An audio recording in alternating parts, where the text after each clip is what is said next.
I want you to look at me. I want you to look at me, D'Angelo, and I want you to remember what I have to say.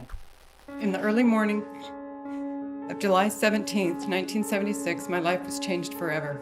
I was 15 years old. I was 16 years old at the time. My God, we were just high school kids. Pendant plus de 40 ans, il a échappé à la justice. Un criminel aux multiples visages, d'abord connu comme le Visalia Ransacker, puis le Hysteria Rapiste, et enfin le Original Night Stalker. Ce n'est qu'en 2018 que les enquêteurs découvrent qu'il ne s'agissait pas de plusieurs individus, mais d'un seul et même homme. Un homme discret, vieillissant, à la vie apparemment ordinaire. Jim Chappell says he never saw it coming. He hit it well. He hit it really well. Derrière ce masque anodin se cachait l'un des plus grands criminels de l'histoire des États-Unis. Voici l'histoire du Golden State Killer, et celle de la traque qui, après plus de 4 décennies, a permis de lui donner un nom.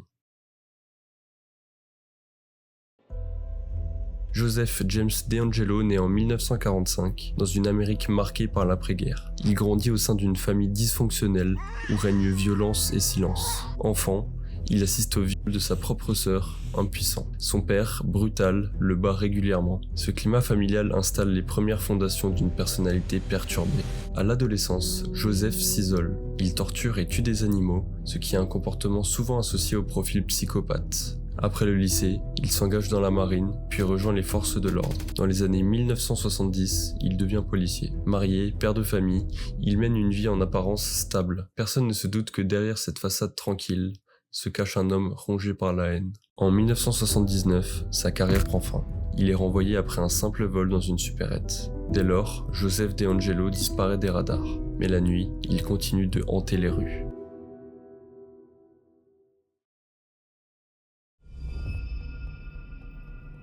Tout débute le 19 mars 1974 à Visalia, une petite ville paisible de Californie.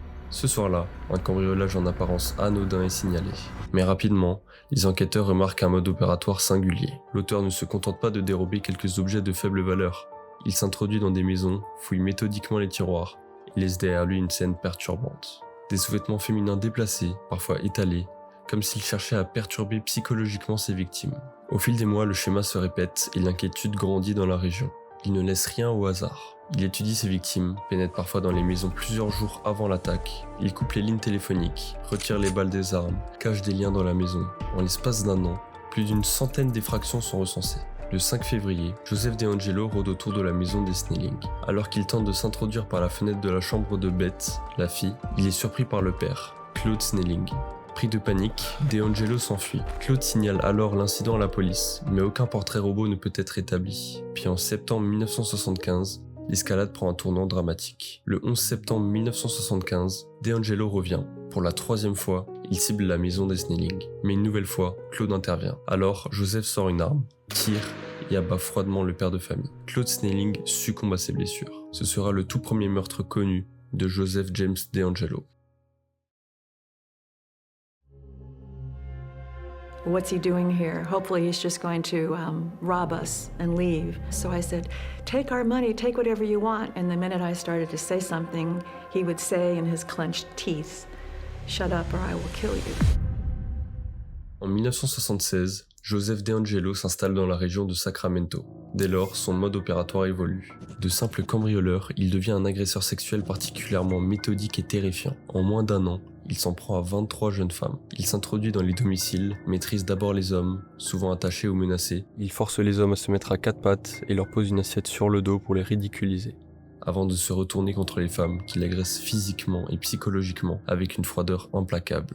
Mais ce qui frappe le plus, c'est ce qu'il fait après l'agression. Il reste parfois sur place pendant des heures. Il cuisine, boit une bière, fouille la maison, comme s'il y vivait. Il cherche à prolonger l'angoisse, à installer une atmosphère d'oppression constante. Il lui arrive de rester silencieux, tapis dans l'ombre, ou même de pleurer, créant une confusion mentale chez ses victimes qui ne comprennent plus à qui elles ont affaire. Dans certains cas, il téléphone avant l'agression, dans d'autres après. Des appels anonymes, parfois muets, parfois accompagnés de menaces à peine murmurées.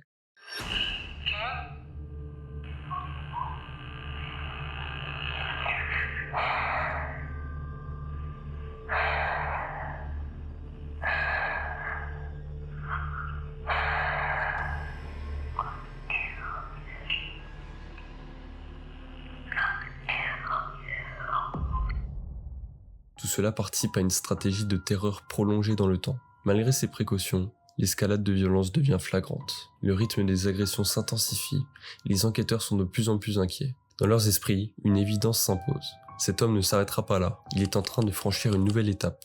Il est prêt à tuer. Et cette intuition se confirme.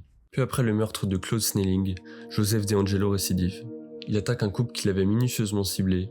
Cette fois, l'agression se conclut par un double homicide. Grâce à son passé de policier, DeAngelo sait comment éviter de laisser des indices. Il porte des gants, ne laisse que peu de traces, brouille les pistes et joue constamment avec les nerfs des enquêteurs. Les éléments de l'enquête, les traces laissées sur place et le mode opératoire font rapidement le lien. Le tueur qui vient de frapper est le même que celui qu'on surnomme désormais le Hysteria Rapist. Dès 1979, les faits prennent une tournure plus sombre. Joseph DeAngelo change à nouveau de mode opératoire. Désormais, chaque intrusion s'accompagne d'un double meurtre. Les victimes sont des couples, attaqués chez eux, souvent en pleine nuit. L'auteur maîtrise ses cibles, prend le temps d'imposer sa domination, puis les exécute sans état d'âme.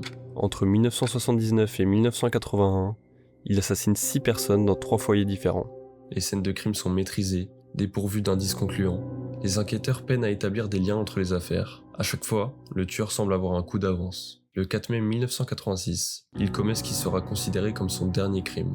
Une jeune femme de 18 ans est retrouvée sans vie à Irvine, dans le sud de la Californie. Puis, du jour au lendemain, les attaques cessent. Pendant des années, les forces de l'ordre continuent d'enquêter sans parvenir à identifier le coupable. Il n'a pas fui, il n'est pas mort, il a simplement arrêté. Et pendant que les dossiers s'empilent, l'homme responsable de tous ces crimes vit en silence, loin du regard des autorités.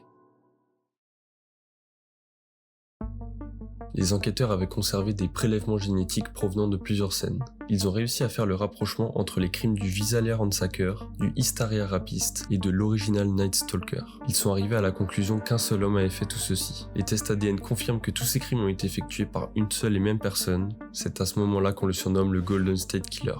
Nous sommes en 2001, soit 15 ans après le dernier meurtre de Joseph, et la police pense que l'arrêt des crimes coïncide probablement avec la mort du tueur. C'est donc en 2016, 30 ans après, qu'un détective explore une piste audacieuse. GEDmatch, une base de données ADN publique utilisée par les particuliers pour retracer leur généalogie. L'empreinte génétique du criminel est donc installée et le système détecte un lien familial éloigné. Grâce à un généalogiste, les branches de l'arbre sont reconstituées. Une seule mène à un seul nom, Joseph DeAngelo. Suspect numéro 1, la police prélève 2 nouveaux échantillons qui confirment les soupçons.